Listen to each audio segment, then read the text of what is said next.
వాగ్దానంలో దేవుడు మన జీవితంలో అనుదినము సఫలపరుస్తూ మనల్ని భద్రపరిచి కాచి కాపాడుతూ ఉన్న విధానాన్ని బట్టి దేవాది దేవునికి మొదటిగా కృతజ్ఞతాస్థుతులు చెల్లించుకుంటూ నేటి దీవెనలతో మనందరినీ దీవించి ఆశీర్వదించునుగాక.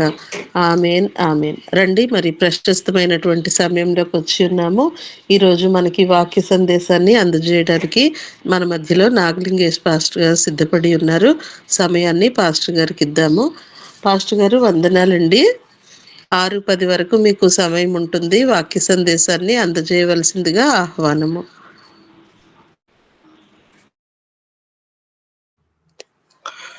వందనాలు అక్క. ప్రార్థించుకుందాం. వందనాలు. పరిశుద్ర ప్రేమైన దయగల తండ్రి, నాయన నామనకు వందనాలు. ప్రేమించి ఇచ్చినటువంటి ఉదయకాల ప్రార్థన బట్టి కృతజ్ఞతలు.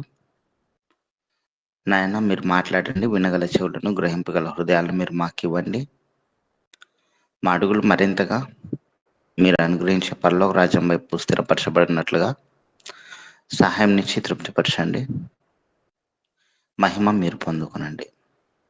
యేసుక్రీస్తు పరిశుద్ధ నామమున అడిగి పొందుకున్నాం మా తండ్రి, ఆమేన్. మంచిది. నాకు ఈ అవకాశాన్ని ఇచ్చినటువంటి ధనరాజ్ పాస్టర్ గారికి, అలాగనే సహకరించినటువంటి డేవిడ్ రాజన్న గారికి క్రీస్తునామ వందనాలు. ప్రియమైన దేవుని యందు పెద్దలారా, మీ అందరికీ ప్రభు పేరట వందనాలు తెలియజేస్తున్నాను. వాక్యదానంలోకి వెళ్దాం. క్రీస్తు యొక్క జన్మదినాలు అంటే ప్రపంచమంతా జరుపుకునే గొప్ప పండుగ దినాలు ప్రారంభమయ్యాయి కదా. ఈ పండుగ దినాలను సంతరించుకొని జన్మదినానికి సంబంధించిన రిలేటెడ్గా మరియమ్మను దేవుడు ఎంచుకోవటంలో ఎందుకు అలా ఎంచుకున్నాడు, ఆమెలో ఉన్న బెస్ట్ క్వాలిటీస్ ఏంటి అనే విషయం మీద తీసుకుందాం మెసేజ్. సరే, మరియమ్మ లూకాసు వార్త మత్తయి వార్తలో ఉంటుంది. స్టార్టింగ్లోనే మత్తయి వార్తలో 18వ వచనం మొదటి అధ్యాయం నుంచి, యేసుక్రీస్తు జననం ఎట్లనగా ఆయన తల్లి అయిన మరియా యేసేపునకు ప్రధానము చేయబడిన తరువాత వారేకము కాకమునుపు ఆమె పరిశుద్ధాత్మ వలన గర్భవతిగా ఉండెను. ఆమె భర్త అయిన యేసేపు నీతిమంతుడయిండి. ఇక్కడ మరియమ్మ గారి గురించి ఒకవేళ తెలుసుకోవాల్సి వస్తే జస్ట్ ప్రధానం చేయబడిన తర్వాత ఇంక ఈ చాప్టర్ వచ్చేసి దాదాపుగా మరియమ్మ గారి కంటే యోసేపు గారి గురించి తెలుసుకోవటానికి ఎక్కువగా ఉపయోగపడుతుంది. ఎందుకంటే యోసేపు గారి యొక్క నీతిమత్వం, ఆయన పరిశుద్ధాత్మ ద్వారా గద్దింపబడిన వాడే లేదా తెలియపరచబడిన వాడే మరియమ్మ గారిని వదలకపోవడం, ఇలా ఆయన యొక్క నీతిమంతం చాలా బాగా బయటపడుతుంది అన్నమాట. ఇక మరియమ్మ గారు క్రీస్తుకు జన్మనివ్వడం, ఇది మాత్రమే. అయితే లూకాసు వార్త పోతాం. లూకాసు వార్త వచ్చినప్పుడు కొద్దిగా ఆమె సిచ్యువేషన్ ముందు కనుక్కోవాలంటే అంతకంటే ముందు జరిగినటువంటి జకరియా ఎలిజబెత్ల గురించి తెలుసుకోవాలి. లూకాసు వార్త మొదటి అధ్యాయము 5వ వచనం. యూదయ దేశపు రాజైన హేరోదు దినములలో అబీయా తరగతిలో ఉన్న జకరియా అను యాజకుడుండెను. అతని భార్య అహరోను కుమార్తెలలో ఒకతే, ఆమె పేరు ఎలిజబెత్. యూదయ దేశపు రాజు అయిన హేరోదు కాలంలో అబీయా తరగతి. ఎక్కడ ఈ అబీయా తరగతి అంటే ఎక్కడి నుంచి మొదలవుతారంటే వీళ్ళు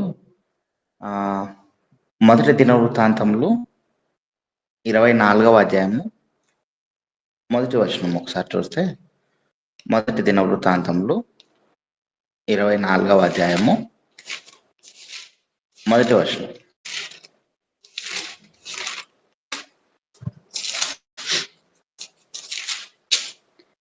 అహరోను సంతతి వారికి కలిగిన వంతులేవనగా అహరోను కుమారులు నాదాబు, అబీహు, ఎలియాజరు, ఈతామారు. అహరోను సంతతి దగ్గర నుంచి వీళ్ళు మొదలవుతారు.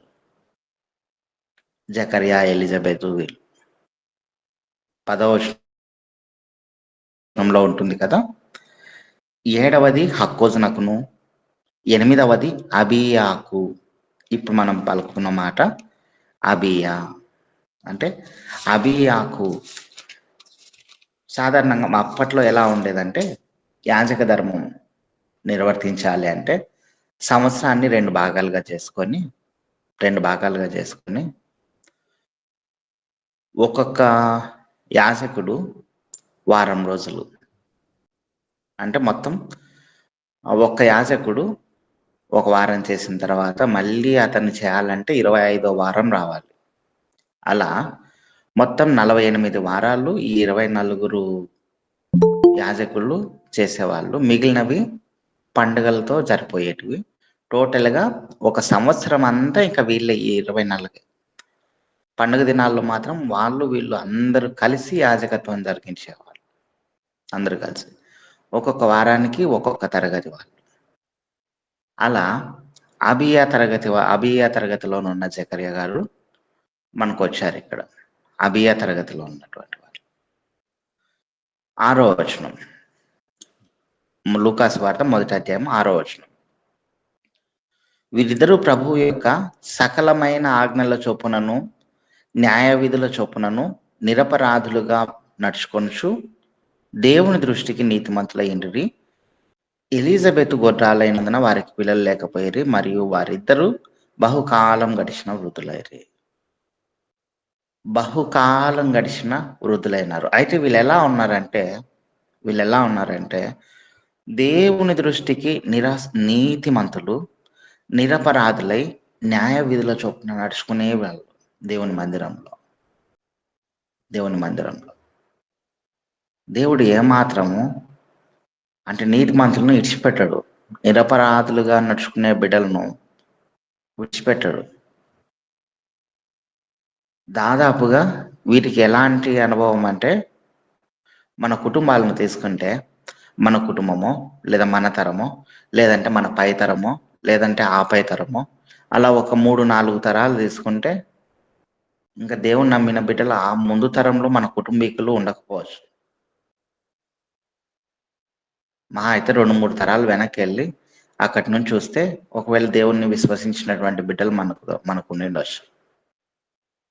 కానీ వీరి తరం ఎలాంటిదంటే అప్పటికి దాదాపుగా 40 తరాలు మోషే గారి కాలం నుంచి లెక్క పెట్టుకుంటే, అంటే అహరోను కాలం గారి నుంచి లెక్క పెట్టుకుంటే వీరి తరగతులలో ఇది 40వ తరం అవ్వచ్చు. అంటే 4000 సంవత్సరాల నుంచి వారి కుటుంబీకులు వరుస పెట్టి వారానికి ఒకరుగా ఇలా యాజక ధర్మం నిర్వర్తించుకుంటూ వచ్చేవాళ్ళు అహరోను కుటుంబీకులు. ఆ అహరోన్ అంటే ఈ జకర్యా, ఎలిజబెత్ వీరి కుటుంబీకులు అంత గొప్పది అయ్యి ఉండి ఇక్కడ దాన్ని ఎంత బాగా కాపాడుకుంటూ వస్తున్నారు అంటే, ఇక్కడ 6వ వచనంలో ఉంటుంది కదా, సకలమైన ఆజ్ఞల చొప్పున న్యాయ విధుల చొప్పున నిరపరాధులుగా నడుచుకుంటూ దేవుని దృష్టికి నీతిమంతులుగా జీవించేవాళ్ళు.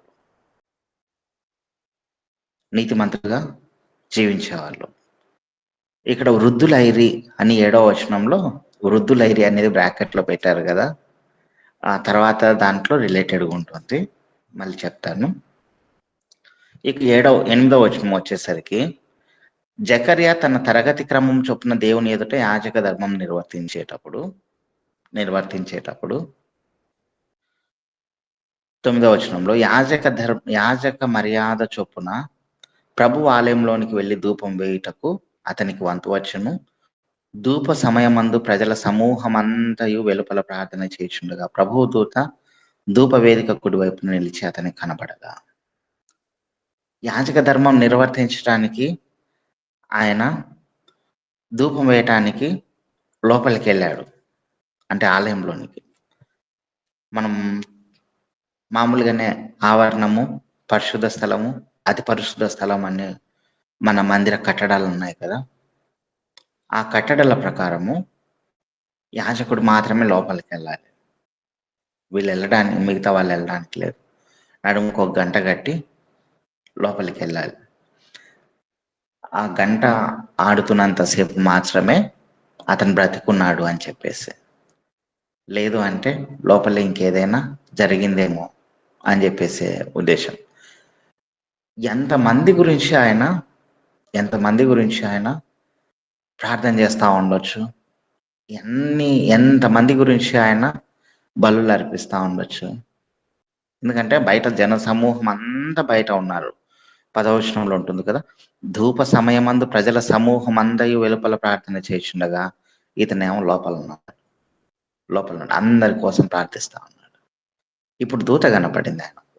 దూత కనపడి ఆ దూత అంటా ఉంది కదా, దూత అతనికి కనపడగానే 12వ వచనంలో జకర్యా అది చూచి తొందరపడి భయపడిన వాడాయను. అప్పుడు ఆ దూత, భయపడకు, నీ ప్రార్థన వినపడింది, నీ భార్య అయిన ఎలిజబెత్ నీ కుమారుని కన్ను, అతనికి యోహాన్ అని పేరు పెట్టుదు అని చెప్పాడు. నీకు ఒక కుమారుడు వస్తాడు, అతనికి యోహాన్ అని పేరు పెడతావు అని చెప్పేసి అంటానే, నెక్స్ట్ ఏం కావాలి? 4000 సంవత్సరాల నుంచి దేవుణ్ణి విశ్వసించినటువంటి వీళ్ళు ఎంత గొప్పగా దేవుని యందు విశ్వాసం కలిగి ఉండాలంటే అది ఎంత గొప్ప కార్యమైనా సరే దేవుడు చేశాడు ఇంతకుముందు. ఎందుకంటే అంతకుముందు వృద్ధులకు సైతం, అంటే అబ్రహాం వాళ్ళకి, తర్వాత ఇసాక్నకు కూడా దేవుడు సంతానాన్ని కలుగజేశాడు. హన్నాకు కలుగజేశాడు. ఎంత గొప్ప విశ్వాసం కలిగి ఉండాలి! వృద్ధులమైనా సరే మాకు దేవుడు కల్పించగలడు సంతానాన్ని అనే ఆలోచన కలిగి ఉండాలి కదా. అనే ఆలోచన, ఆ భావం ఉండిపోవాలి కదా, విశ్వాసం ఉండిపోవాలి కదా. అయితే 18వ వచనం వచ్చేసరికి జకర్యా, ఇది నాకు ఎలాగ తెలియను, నేను ముసలివాడను, నా భార్యయు బహుకాలం గడిచినదని ఆ దూతతో చెప్పగా, నేను దేవుని సముఖం నందు నిలుచు గబ్రియేలును నీతో మాట్లాడటకు ఈ వర్తమానం నీకు తెలుపుటకును పంపబడి తిని, మరియు నా మాటలు వాటి కాలమందు నెరవేరును, నీవు వాటిని నమ్మలేదు గనుక ఈ సంగతులు జరుగు దినం వరకు నీవు మాట్లాడక మౌనివై ఉండు అని అతనితో చెప్పాడు. దేవుడు మనకు చూపించే కొన్ని అద్భుతాలు కానీ, ఆశ్చర్యకార్యాలు కానీ, దేవుని సమ్ముఖమందు మనం అలా ఊరికి నిలబడిపోయినప్పుడు కొన్ని అద్భుతాలు మన వల్ల మన జీవితాల ద్వారా జరగవచ్చు. వాటిని మనం ప్రశ్నించే విధంగా, ప్రశ్నించు, కానీ ఆ ప్రశ్నలో అనుమానం ఉండకూడదు. భయపడ్డాడు కానీ ప్రశ్నించినా కూడా గబ్రియేల్ అనే దేవదూత కోపడదు, కానీ అంటే దేవుడు కోపడ్డు, కానీ దేవుని మాటనే మోసుకొని వచ్చింది కదా, దేవుడు కోపడడు. కానీ అల్ప విశ్వాసం ఉంటే మాత్రం, నమ్మకం లేకపోతే మాత్రం 4000 సంవత్సరాల నుంచి కుటుంబీకులందరూ చేసుకుంటూ వస్తున్నారు, ఇంకా దేవుని గురించి తెలీదా నీకు? తెలుసుకోవాలి కదా. నువ్వు అంతమంది కోసం నువ్వు ప్రార్థన చేస్తా ఉన్నావే, బలి అర్పిస్తా ఉన్నావే, ఏ నమ్మకంతో నువ్వు బలి అర్పిస్తా ఉన్నావు?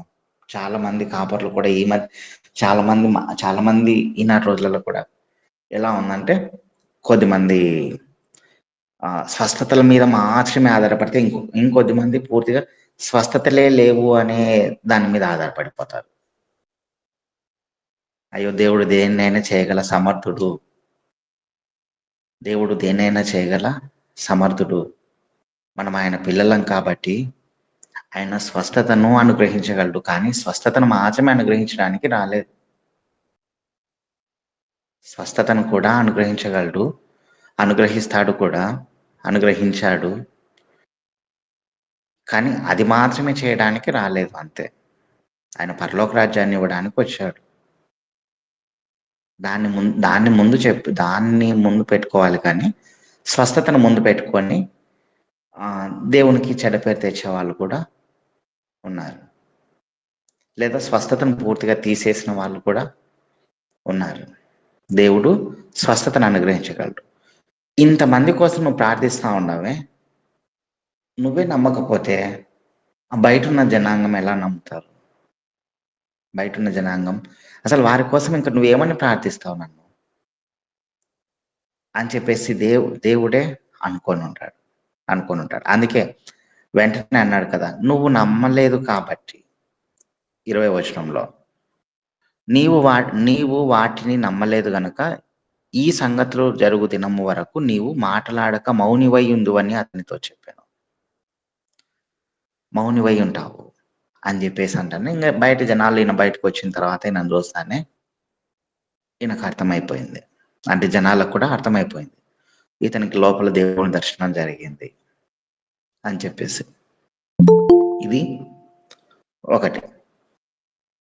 ఇది జకర్యా ఎలిజబెత్ల జీవితంలో జరిగినది. ఈ తర్వాత ఈయన 25వ వచనంలో ఇవన్నీ అయిపోయిన తర్వాత 25వ వచనం, నన్ను కటాక్షించిన దినములలో ప్రభువు ఇలాగున చేసిన అనుకుని 5 నెలలు.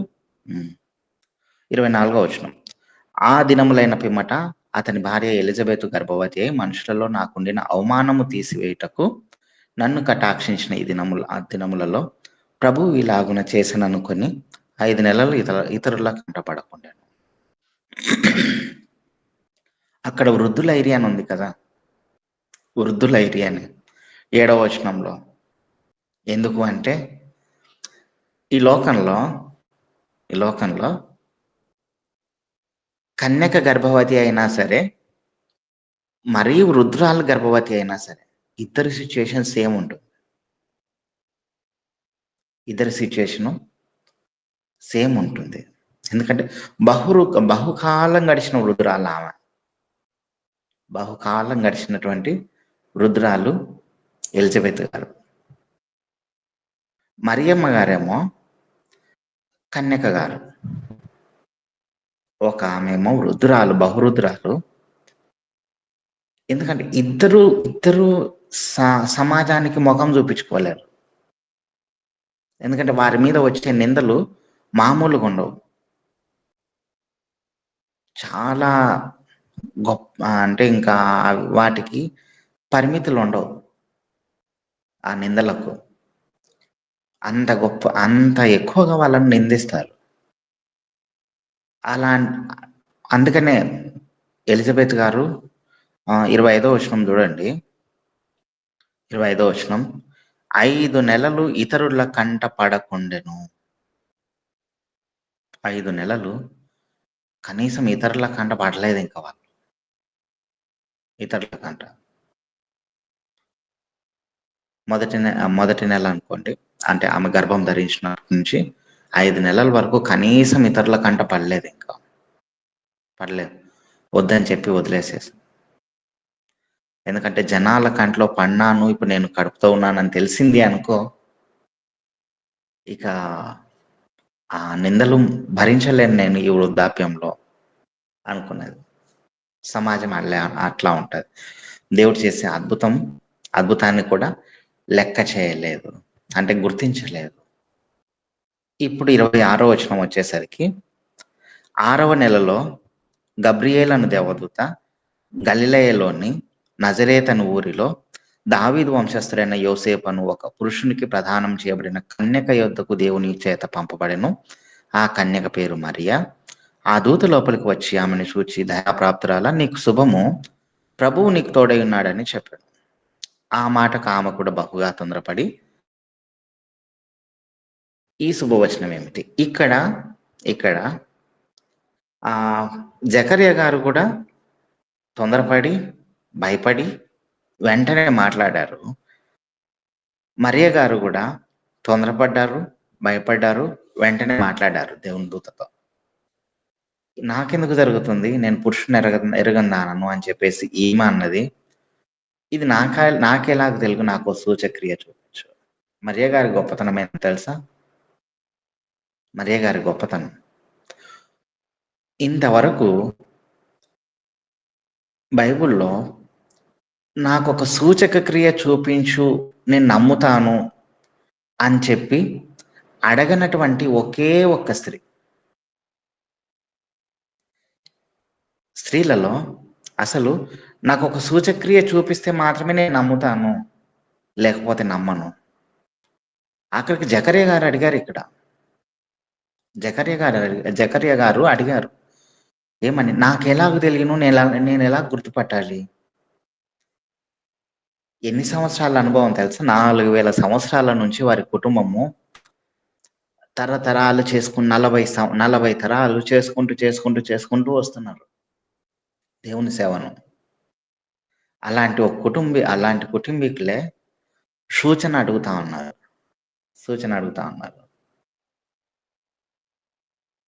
మరి వీళ్ళది ఎక్కడి నుంచి అంటే, దావీదు గారికి ఆజ్ఞనిచ్చారు కదా, దావీదు గారికి ఆజ్ఞనిచ్చారు దేవుడు. అనేది నీ గర్భం నుంచే దావీదు యొక్క చిగురు పుడుతుంది, లేదా ఇజ్రాయెల్ నా పిల్లలను వెళ్ళే రాజు వస్తాడు. ఇలాంటిది దావీదు గారికి వచ్చిన ఆశీర్వాదం కదా.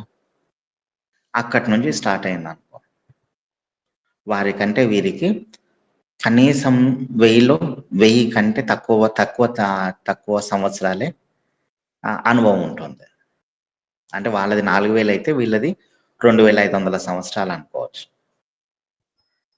అయినా కూడా విశ్వాసంలో దేవుడు ఇది చేయాలనుకున్నాడు అంటే చేస్తాడు, అంతే. అపనమ్మకం మాత్రం లేదు ఈమెకు, అపనమ్మకం మాత్రం లేదు. అందుకే గబ్రియేలు దూత జకర్యా గారిని మౌనంగా ఉంచేసింది, అంతే. మౌనంగా ఉంచేసింది. ఎంతవరకు ఉంచిందో తెలుసా? యోహాన్ గారు పుట్టేంత వరకు, వారికి ఇరువురికి కుమారుడు అనుగ్రహింపబడేంత వరకు అలానే ఉంచేసింది. అలానే దేవుడు ఉంచేశాడు.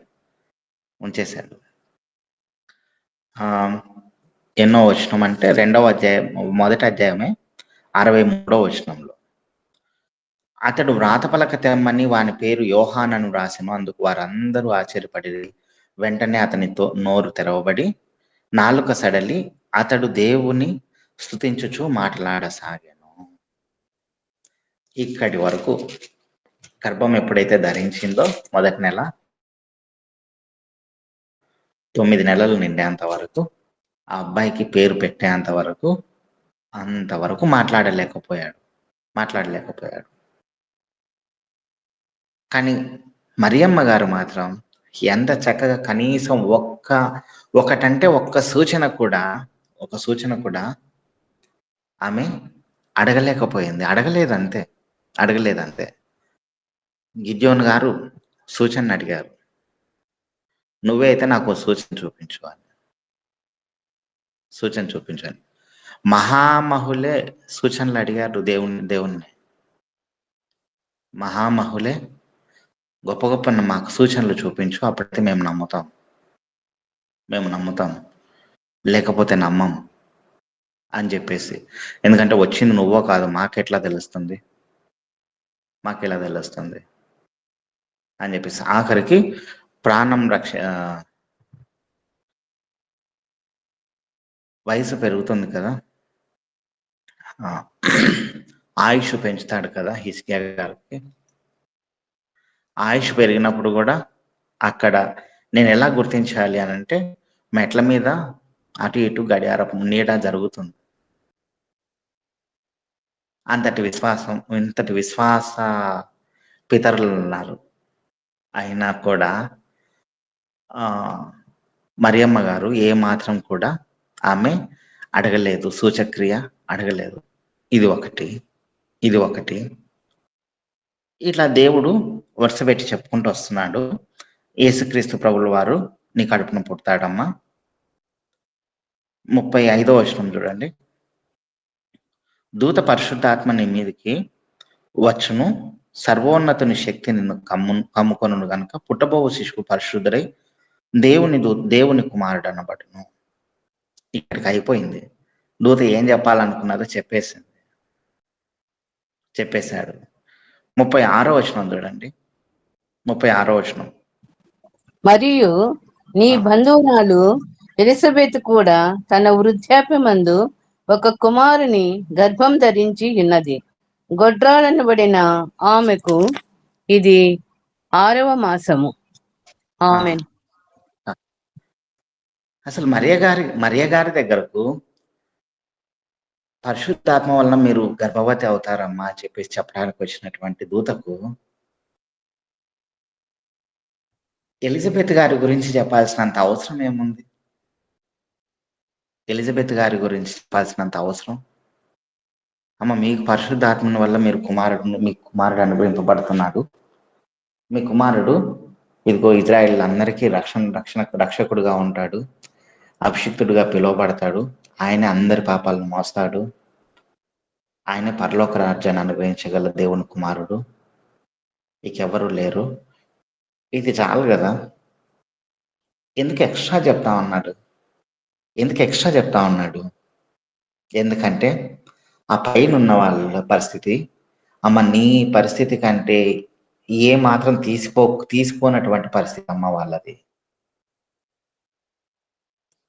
ఇప్పుడు నువ్వు కన్యకవు కదా, నువ్వు గర్భవతి అయితే నీ పరిస్థితి ఎలా ఉంటుందో, నీ పరిస్థితిని మించి వాళ్ళ పరిస్థితి కూడా ఉందమ్మా. నీ బంధువురాలు ఆమె కూడా గర్భవతి అయిపోయింది. ఇది ఆమెకు 6వ నెల. కనీసం ఇంటి నుంచి బయటకు రావట్లేదు తల్లి, ఇంటి నుంచి బయటకు రావట్లేదు. 25వ వచనంలో అదే ఉంటుంది కదా, 5 నెలలు ఇతరుల కంటపడకుండేను. ఆమె ఇది 6వ నెల తల్లి. 6 నెలల నుంచి ఆమె బయట ఇంటిలో నుంచి బయటకు రావటం లేదు ఆమె. ఇప్పుడు ఏమి పరిస్థితి? ఇప్పుడు నేను కూడా రాలేను కదా, నేను కూడా బయట అడుగు పెట్టలేను కదా. ఆమె వృద్ధాప్యమందు ఆమె గర్భం ధరించింది. సరే, ఆమెకు పెనిమిటి ఉన్నాడు, కనీసం భరించగలదు. నా పరిస్థితి ఇంకా దయనీయంగా ఉంటుంది కదా అనే పరిస్థితి కదా ఏమది. 37వ వచనం చూడండి. 37వ వచనం. దేవుడు చెప్పిన ఏ మాట అయినను నిరార్థకము కానేరదని ఆమెతో చెప్పాను. ఆమేన్. అందుకు మరి ఇదిగో ప్రభు దాసరాలను, నీ మాట చొప్పున నాకు జరుగును గాక అని అంతటా ఆ దూత ఆమె యొద్ద నుండి వెళ్ళను. కనీసం అడగలా, ఎందుకు చెప్పావయ్యా నాకు, అసలు ఆమె గురించి నాకెందుకు, నాకు బరువుగా ఉంది. ఇప్పుడు యోబు గారి గురించి తెలుసు కదా మనకి, ఆల్రెడీ చెప్పుకున్నాము. యోబు గారి యొక్క గొప్పతనం ఏంటంటే చివరి అధ్యాయంలో ఉంటుంది. అంతవరకు ఆయనను ఎట్లా అంటే అట్లా తికమక పెట్టినటువంటి, లేదా ఏమంటే అవి ప్రశ్నలు అడిగి ఇబ్బంది పెట్టినటువంటి 3 మిత్రులు అనారోగ్యం బారిన పడితే ఆ చివరి దశలో కూడా వారి కోసం ప్రార్థించాడు ఆయన. చివరి అధ్యాయంలో ప్రార్థించాడు. అంటే ఎటువంటి పరిస్థితి ఉన్నా సరే, నీ సిచ్యుయేషను, నువ్వు ప్రార్థించాల్సినటువంటి సమయం, నీ శత్రువులైనా సరే నువ్వు వారి కోసం ప్రార్థించాల్సిందే. వారు బాగుపడాలని, స్వస్థపరచబడాలని. ఆ 3 కోసం ఆయన యోబు గారు ప్రార్థించారు చివరి అధ్యాయంలో. ఇక్కడ ఏమి చూడండి, 39వ వచనం. 39వ వచనం అక్క. ఆ దినములయందు మరియా లేచి యూదా ప్రదేశములోని కొండసీమలోనున్న ఒక ఊరికి త్వరగా వెళ్ళి జకర్యా ఇంటిలో ప్రవేశించి ఎలిజబెతుకు వందనము చేసెను. ఎలిజబెతు మరియ యొక్క వందన వచనము వినగానే ఆమె గర్భములో శిశువు గంతులు వేసెను. ఆ దినముల యందు మరియ లేచి యూదా ప్రదేశంలోని కొండ సీమలోనున్న ఒక ఊరికి త్వరగా వెళ్ళి జకర్యా ఇంటిలో ప్రవేశించి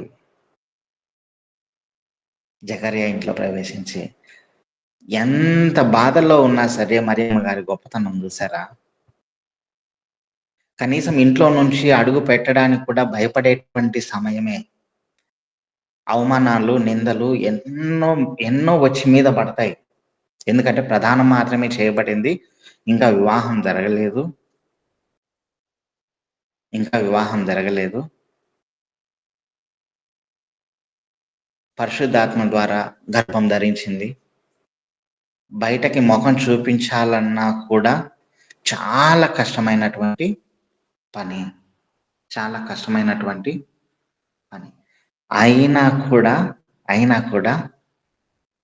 ఇంకొకరు బాధల్లో ఉన్నారని తెలిసి కనీసం నిలవబడలేకపోయింది. అందుకే గబ్రియల్ దూత ఈమెకు చెప్పాడు, అమ్మ, ఒక వృద్ధురాలు గర్భం ధరించింది తల్లి. వృద్ధురాలు గర్భం ధరించింది. ఆ పరిస్థితి కూడా ఇలానే ఉంది అని అనేసరికి ఆ దినంలో యందు మరియ లేచి యూదా ప్రదేశంలోని కొండ ప్రదేశంలోకి వెళ్ళి వెంటనే ఒక ఊరికి త్వరగా వెళ్ళి జకర్యా ఇంట్లో ప్రవేశించి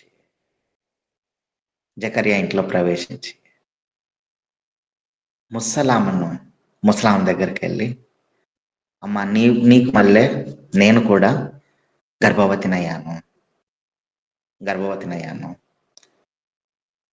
బాధపడొద్దు, భయపడొద్దు, ఈ నిందలు ఏమీ చేయవు అని చెప్పేసి ఎంత ధైర్యం చెప్పిందో తెలుసా ఈమె? ఎన్ని రోజులు ధైర్యం చెప్పిందో తెలుసా? 56వ వచనం చూడండి. 56వ వచనం. అంతటా మరియా ఇంచుమించు 3 నెలలు ఆమెతో కూడా ఉండి పిమ్మట తన ఇంటికి తిరిగి వెళ్ళెను. 6 నెలల నుంచి 3 నెలల కాలము, అంటే ఆమె ప్రసవ దినాలు నిండేంత వరకు ఆమెతోనే ఉండిపోయింది.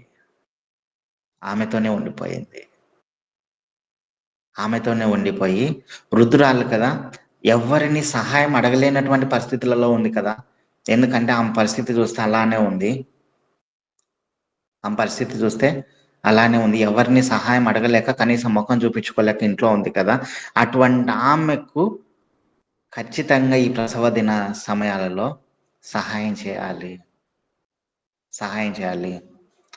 ఆమెకు వండి పెట్టడమో, లేదంటే వారికి సేవలు చేయడమో, ఏవైనా సరే అది చేయాలి. లేదంటే ధైర్యపరచాలి పక్కటే ఉండి నేను అని చెప్పేసి 6వ నెల మొదలుకొని 9వ నెల వరకు, అంటే 3 నెలలు ఆమె దగ్గరే ఉండిపోయింది. ఆమె దగ్గర ఎంత గొప్పదైతే దేవుడు ఎంచుకొని ఉంటాడు. ఎంత గొప్పదైతే మరియమ్మ గారు, ఎంత గొప్పదైతే. దేవునితో సమానులని చెప్పట్లేదు, మళ్ళీ తప్పుగా అనుకోవద్దంటే. మరియమ్మ భక్తులం కాదు మనం, యేసుక్రీస్తు ప్రభుల వారి భక్తులమే. సాక్షాత్తు తండ్రి, కుమారుడు, పరిశుద్ధాత్మ యొక్క భక్తులమే మనం. మరియమ్మ భక్తులం కాదు. మరియమ్మ గారు గొప్ప వ్యక్తి, ధన్యురాలు అని మాత్రమే చెప్తా ఉన్నా. ఎంత గొప్ప క్యారెక్టర్ కలిగి ఉంది చెప్పండి. అంటే అవతల వాళ్ళు బాధలో ఉన్నా సరే నేను వెళ్ళి ఖచ్చితంగా ఆ సమయం నిండేంత వరకు, ప్రసవ సమయం నిండేంత వరకు ఆమెను వదిలిపెట్టలేదు. చాలా దగ్గరగా ఉండి ప్రతి సేవ చేస్తూ, ఇక ప్రసవ సమయం దగ్గరకు వచ్చేసరికి ఇక ప్రసవిస్తావులే అమ్మా అని చెప్పేసి అక్కడి నుంచి తప్పుకున్నది. 57వ వచనంలో, ప్రసవ కాలం వచ్చినప్పుడు ఎలిజబెత్ కుమారుని కనెను. అప్పుడు ప్రభువు ఆమె మీద మహా కనికరము ఉంచెనని ఆమె పొరుగు వారును బంధువులను విని ఆమెతో కూడా సంతోషించిరి. ఎందుకు మహా కనికరం ఉంచాడంటే, ఈ వయసులో ఒకవేళ గర్భం దాల్చి కుమారుని కంటే బతకడం కూడా కష్టం అవుతుంది కదా. మహా కనికరం ఉంచాడు కాబట్టి తల్లి బిడ్డ ఇరువురు క్షేమంగా మన మధ్యకు వచ్చారు అని చెప్పేసి జనాలందరూ కూడా అప్పుడు ఆమెతో కూడా సంతోషించారు. ఆ కుటుంబంతో కూడా సంతోషించారు. మరియమ్మ గారు తిరిగి వెళ్ళిపోయారు. ఆమె పడిన కష్టాలు ఇక మామూలే. మనం ఎప్పుడు అంటాం కదా, గర్భాన్ని మోసుకుంటూ అలా బెత్లెహేం నగరానికి వెళ్ళాల్సి వచ్చింది. అక్కడ ఆమె పడినటువంటి ఇబ్బందులు, కనీసం ప్రసవించడానికి కూడా స్థలం లేనటువంటి సమయం, ఇక పశువుల తొట్టిలో పడుకోబెట్టడం, ఇవన్నీ మనం గమనించాం. ఒకానొక మెసేజ్ కూడా ఇంతకుముందు చెప్పుకున్నాం. ఆమె పరిస్థితి ఎలా ఉందంటే సొంత ఊరిలో వచనాలతో పాటు చూపించాను, ఇప్పుడు మాత్రం చెప్తాను. సొంత ఊరిలో ఉండడానికి ఇల్లు కూడా లేనటువంటి మనిషి. ఎందుకు ఇంత బాగా చెప్తా ఉన్నానంటే, వీళ్ళు వెళ్ళినప్పుడు పశువులు ఉండే స్థలం తప్పితే మనుషులు ఉండే స్థలాన్ని వీళ్ళకి దొరకలేదు. అంత కడుపేదరాలు. పశువులు ఉండే స్థలం తప్పితే మనుషులు ఉండే స్థలం దొరకలేదు వీళ్ళకి, ప్రసవించిన వాళ్ళకు కూడా. అంటే ఉండటానికి ఇల్లు లేనటువంటి పరిస్థితులలో ఉన్నారు. ఇది ఒకటైతే, ఇంకొక 2వ అధ్యాయము 25వ వచనం చూడండి. 25వ వచనం.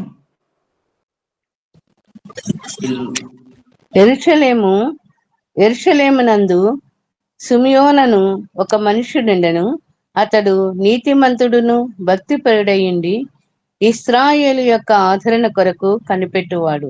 పరిశుద్ధాత్మ అతని మీద ఉండెను. ఆమేన్. వీళ్ళు ఎట్లాంటి సిచ్యుయేషన్ లో, సిమియోన్ గారి గురించి చెప్పుకుంటూ వస్తే, సిమియోన్ గారికి కూడా సేమ్ ఇలానే వాగ్దానం ఉంటుంది. ఆయన దేవుని యొక్క కుమారుని యొక్క వాగ్దానం, ఆయన చూసేంత వరకు మరణించడు అని చెప్పేసి ఒకటి ఉంటుంది. ఆ మరణించడు అనేది ఉంది కాబట్టి ఆయన వచ్చి దేవుని యొక్క, అంటే పరిశుద్ధాత్మతో నిండుకున్నవాడే కొన్ని మాటలు చెప్పి వెళ్తాడు. ఆ మాటలలో ఒక మాట 35వ వచనం చెప్తాడు, మరియు నీ హృదయంలోనికి ఒక ఖడ్గం దూసుకొని పోవునని ఆయన తల్లి అయిన మరియతో చెప్పాను. ఎందుకంటే పుట్టినప్పుడే చెప్పేస్తాడు. ఇంకా పరిశుద్ధాత్ముని ప్రేరేపణ ద్వారా సిమియోన్ గారు, అమ్మ నీ హృదయంలో నుంచి ఒక ఖడ్గం దూసుకొని పోతుంది, పైన వరకు అన్ని రక్షింపబడతాడు, ఇవన్నీ చెప్పుకుంటూ వచ్చిన తర్వాత ఇక్కడ చెప్పేస్తాడు డైరెక్ట్ గా, నీ హృదయంలో నుంచి ఒక ఖడ్గం దూసుకుపోతుంది. ఎందుకంటే ఇప్పుడు నువ్వు కన్నటువంటి కుమారుడు పొందబోయే శ్రమలు అలా ఉంటాయి తల్లి. వాటన్నిటినీ హృదయంలో అంటి పెట్టుకొని ఉండు, హృదయంలో అలానే దాచిపెట్టుకొని ఉండు. ఆ హృదయము చీలిపోయేంత ప్రమాదం వస్తుందమ్మా నీ కుమారునికి, బాధపడాల్సి వస్తుంది, బాధపడతావు అని చెప్పేసి ముందుగానే హెచ్చరిస్తాడు. వీరి ఆర్థిక పరిస్థితి ఎలా ఉందంటే, మరియమ్మ యోసేపు గారులది. ఇక్కడ 2వ అధ్యాయము 24వ వచనంలో ఉంటుంది చూడండి. ఇది ఒక్క వచనం చెప్పేసుకొని,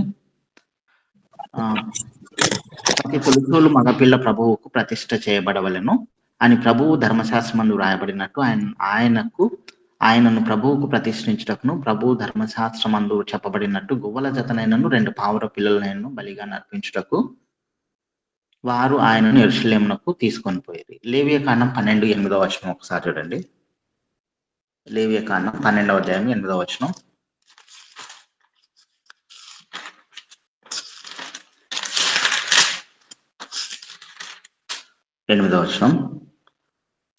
ఆమె గొర్రెపిల్లను తేజాలని ఎడల ఆమె 2 తెల్ల గువ్వలనైనను 2 పావుర పిల్లలనైనను దహన బలిగా ఒకదాన్ని, పాపపరిహారార్థ బలిగా ఒకదాన్ని తీసుకుని రావాలను. యాజకుడు ఆమె నిమిత్తం ప్రాయశ్చిత్తం చేయగా ఆమెకు పవిత్రత కలుగును. అంటే ప్రసవించినటువంటి స్త్రీ యొక్క పవిత్రత ఎలా కలగాలి అనే విషయంలో ఆ మాటలు చెప్తారు. ఏమి ఇవ్వాలి?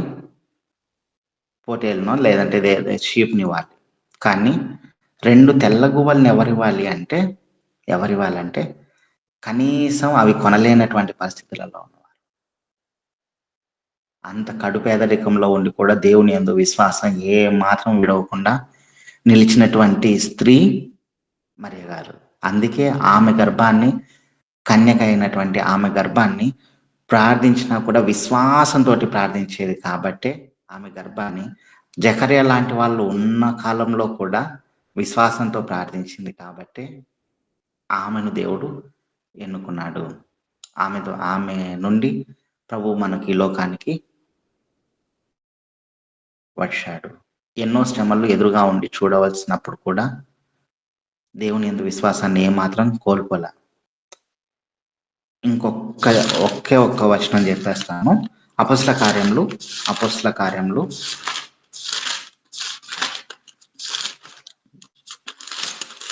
మొదటి అధ్యాయం 14వ వచనం చూడండి. వీరితో కూడా కొందరు స్త్రీలను యేసు తల్లి అయిన మరియయు ఆయన సహోదరులను ఏక మనసుతో ఎడతెగక ప్రార్థన చేసి ఆదిమ సంఘం స్టార్ట్ అయింది చూడండి. ఆ సంఘంలో యేసుక్రీస్తు ప్రభు వారి యొక్క తల్లి గారు ఈ మరియ గారు కూడా ఉన్నారు. ఆదిమ సంఘం ప్రారంభం అవటంలో ఇదిగో నా కుమారుడే అమ్మ, ఆయన ఈ లోకపరంగా నా కుమారుడే, ఈ లోకపరంగా నా కుమారుడు అని అంతటితో ఆగిపోక ఆదిమ సంఘం ఏర్పాటయ్యే కాలంలో కూడా ఏ మాత్రము దేవుని యందు విశ్వాసాన్ని విడిచిపెట్టకుండా విడిచిపెట్టకుండా. అందుకే దేవుడు ఆమెను ఎన్నుకున్నాడు, ఇంత గొప్పది కాబట్టి. దేవుడి కొద్ది మాటలను దీవించును గాక. ఆమె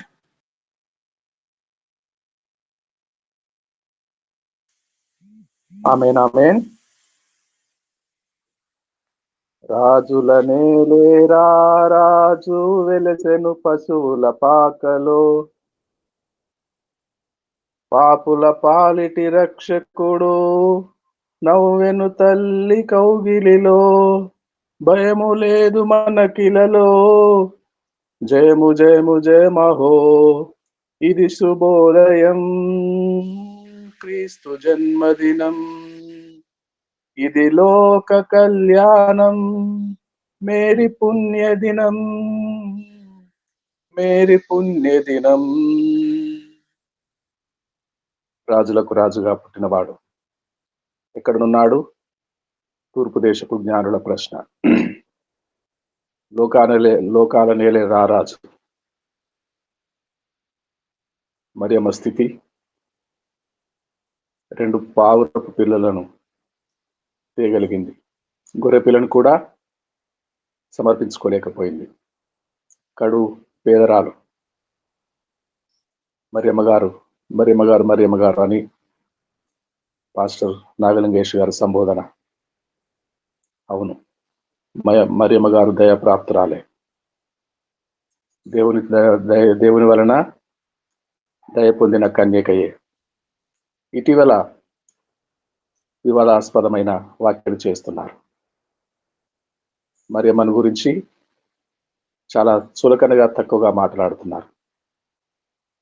ప్రఖ్యాతిగాంచిన హోసన్న మినిస్ట్రీస్ వారు రాజమండ్రిలో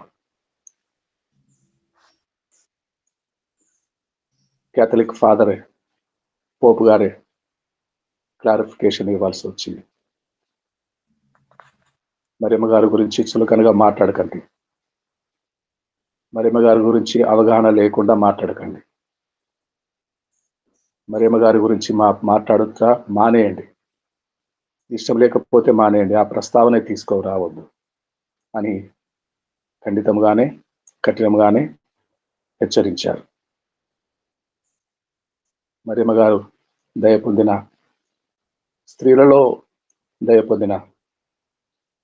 స్త్రీలందరిలో దయ పొందిన మరియమ్మ గారు. చాలా వివరణాత్మక సందేశం విన్నాము. ఎలిజబెత్ అమ్మ గారి గురించి, మరియమ్మ గారి గురించి, జకరియా గారి గురించి, గబ్రియేలు దూత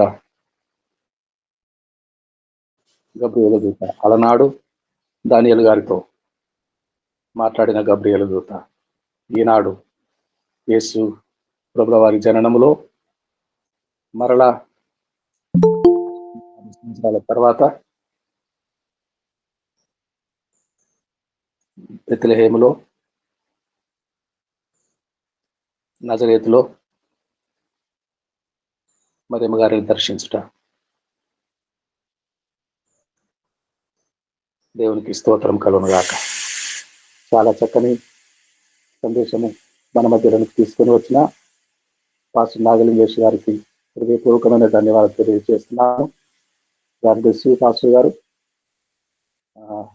మిమ్మల్ని ప్రత్యేకంగా అభినందిస్తున్నాను. వందనాలయ్య గారు.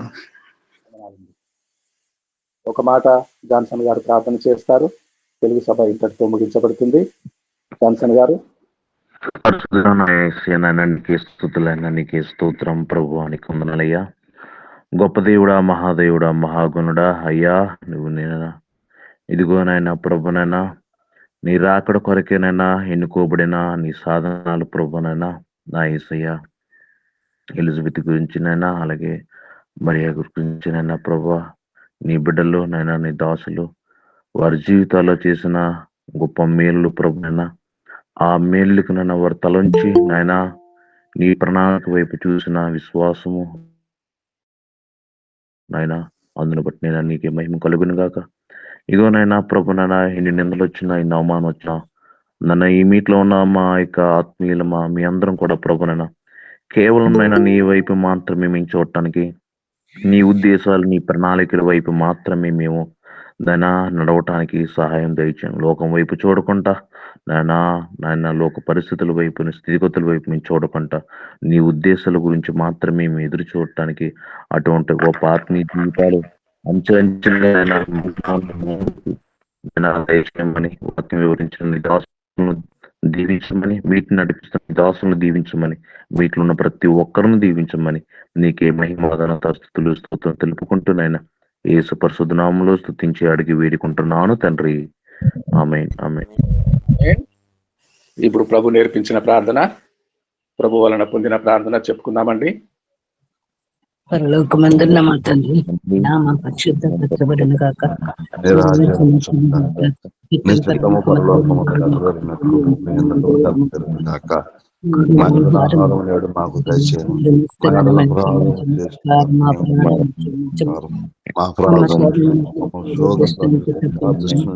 ఎందుకంటే రాజ్యం, బలం,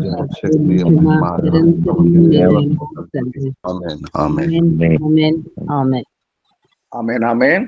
చక్కని వాక్యము మన మధ్యలో ప్రచురం చేసిన దేవజనులు నాగలింగేష్ గారు ఆశీర్వాదం విడుదల చేస్తారు. మన పరమ తండ్రి అయిన దేవుని యొక్క కృపయు, ఆయన కుమారుడైన యేసుక్రీస్తు వారి యొక్క ప్రేమయు, పరిశుద్ధాత్ముని యొక్క అన్యోన్య సహవాసము ఇప్పుడు కూడి ఉన్న మనకును, మన కుటుంబములకును, మన సంఘములకును, జరగనైనటువంటి హిందీ సెషన్కును, సకల పరిశుద్ధులకును ఇప్పుడును ఎల్లప్పుడూ సదాకాలం తోడేండి నడిపించును గాక. ఆమేన్. అందరికీ వందనాలండి. అందరికీ వందనం. అందరికీ ప్రైజ్ లార్డ్.